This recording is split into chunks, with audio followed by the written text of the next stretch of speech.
Guys, we are literally halfway through with this challenge. What? 30 days, and we are 15 days in. What miracles have you seen? What shifts have you seen in your mindset, in your heart, in your wallet, in your bank account? What is shifting for you? I just can't even wait to hear. I want to hear all about it. You can share in the comments below the Facebook group Intuitive Healing with Ali Duzette, where a lot of the action is always happening. But I just want to hear how things are going for you. I hope that this challenge is helping you think about money in a new way. I hope that it's helping you heal old patterns of scarcity. I hope that you're feeling a lot of positive shifts and making new connections and feeling good. I hope that every day you're feeling happier about money.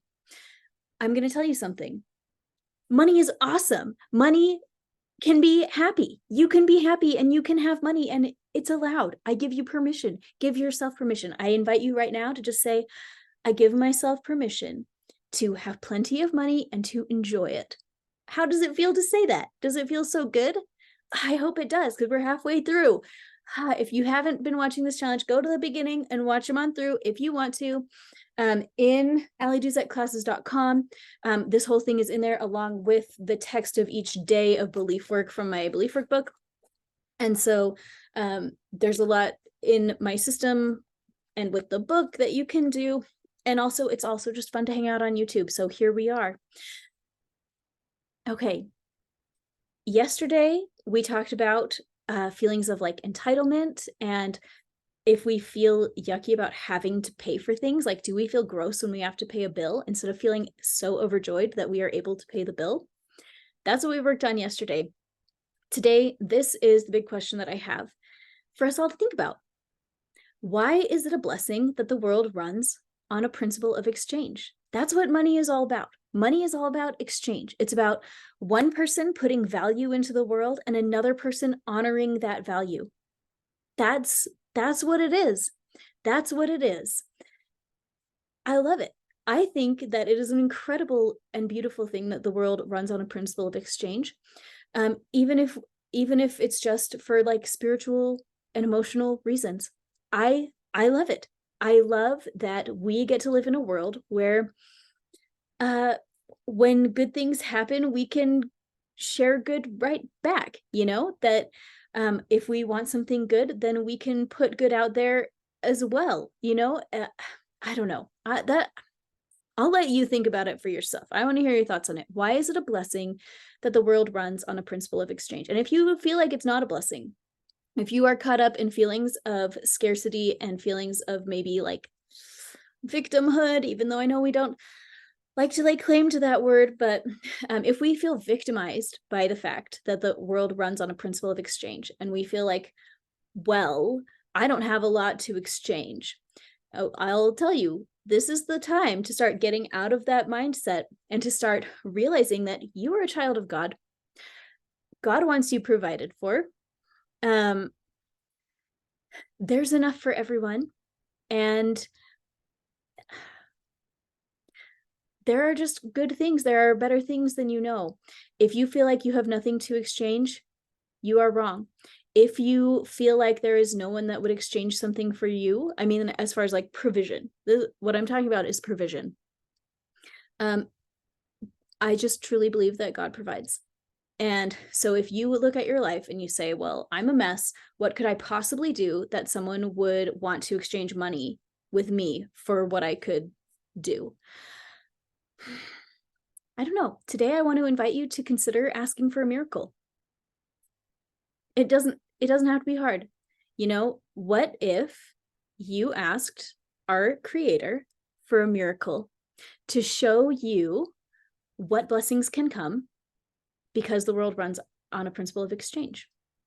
What if you asked our Creator for new insight on what you have to offer the world that could lead to an exchange of money that goes in your favor? I just want to invite you to ask those questions. Whenever we ask a question, our brains go into overdrive trying to answer those questions. So asking the right questions is key. Asking the right questions is key. Why is it a blessing that the world runs on a principle of exchange? What beautiful blessings may be in store for you as you learn to harness your power within to contribute things of value to the world in exchange for money? What beautiful blessings could be in store for you as you learn this, as you open your heart to that possibility for your life? What could happen? I don't know. I'm just so excited to see what you feel like could happen. Now, day 15, I wanted to kind of tune in real quick to everybody and see if there was anything in specific that I could clear for us all today. And immediately I see a piece of money and it's being torn in half, a ripped up bill, like a ripped up dollar bill. It's like $100 bill. So I want you to just feel your own feelings as you think about a dollar bill, $100 bill being ripped to pieces. What emotions come up for you?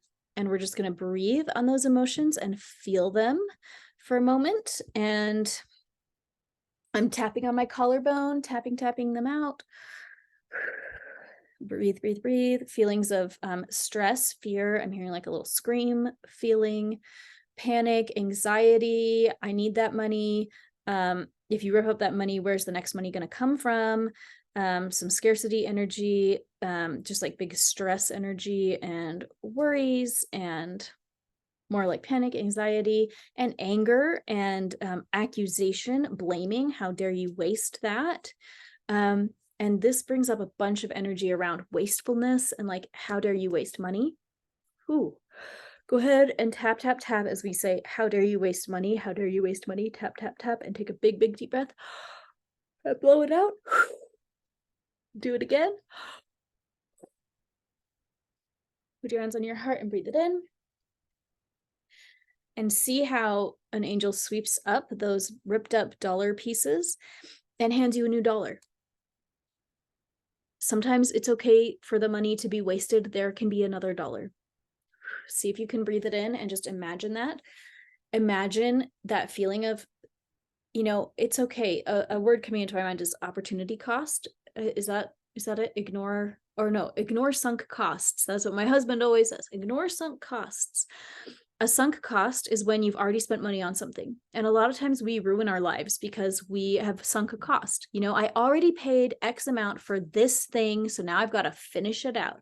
And now I've committed. I've got to like keep it going. We don't have to keep it going. Ignore sunk costs. If you have sunk a cost, you've paid on the dotted line for something that is not working out for you, you don't have to finish it just because, and it's not a waste of money. Okay? What if we reframed today and said, let's think about some times that we have judged ourselves for wasting money, and let's reframe it and think about it in a new light. This was not a waste of money. This was me learning something about myself and about my life and how I want to use my time and how I want to use my money. I have learned something from this. This was not a waste. This was me learning wisdom. And let's breathe that in. Can you accept yourself as not someone who makes financial mistakes, but someone who is extremely wise, learning from all of our past experiences? I believe you are wiser than you think. I believe that it is not in your best interest to continually hold yourself accountable for past financial mistakes. It can be enough to forgive yourself today, to choose into forgiveness, and to reframe your memory in terms of yourself as a wise learner who takes past experiences and makes new, better decisions as you learn how to do better. Okay. Thank you guys for being here halfway through. Again, I would love to hear about your money miracles, but that's it for today, guys, and I'll see you tomorrow.